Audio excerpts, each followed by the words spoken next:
Ada banyak jenis-jenis yang akan kita lihat di sini.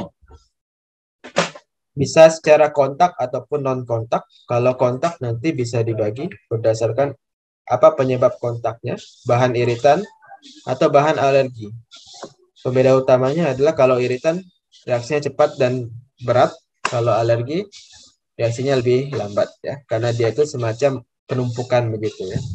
Makanya tadi pemeriksaan juga crescendo. Kalau yang lain ya atopik, ungularis, neurodermatitis dan dermatitis statis kita akan lihat di bahasan selanjutnya ya. Dermatitis atau eksim tentu saja adalah penyakit yang ditandai dengan peradangan pada kulit. Biasanya hanya terbatas di epidermis, tapi kalau pada kondisi tertentu, terutama misalnya kulitnya sudah mengalami ya kerusakan tadi ya, sudah mengalami efloressensi sekunder, ya sudah ada fisuranya, ya ada ekskoriasi, maka bisa sampai ke dermis. Kalau gejalanya juga banyak, tampilannya juga beragam ya, seperti yang tadi. Ini gejala subjektif gatal, terutama kalau kasusnya oleh alergi yang DKA tadi. Kalau kita cerita soal yang iritan, utamanya dia jadi nyeri. Secara penyebabnya, baik secara eksogen ya tadi, bahan kimia ini bisa bersifat iritan ataupun alergen. Ataupun oleh mikroorganisme yang menyebabkan gangguan dari barrier, ya, sawar kulit.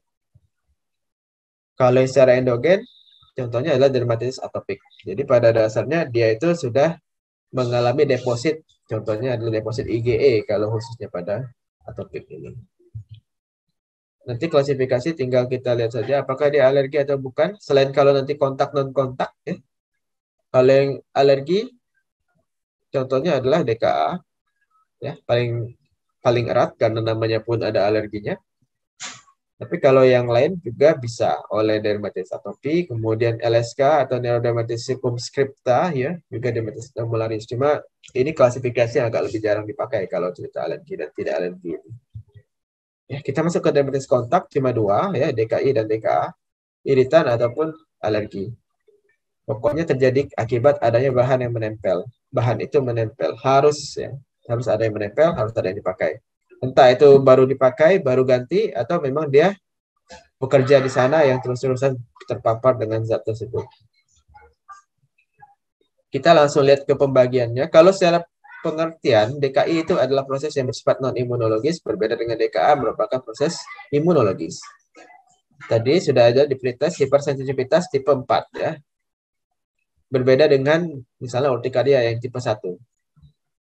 Secara etiologi tadi ya bahan iritan. Iritan nanti akan kuat ataupun lemah ya. Kalau dia kuat ya langsung merusak sekali. Kalau dia lemah ya cenderung misalnya kalau orang habis kena deterjen ya. Nah, orang habis kena deterjen itu iritan lemah.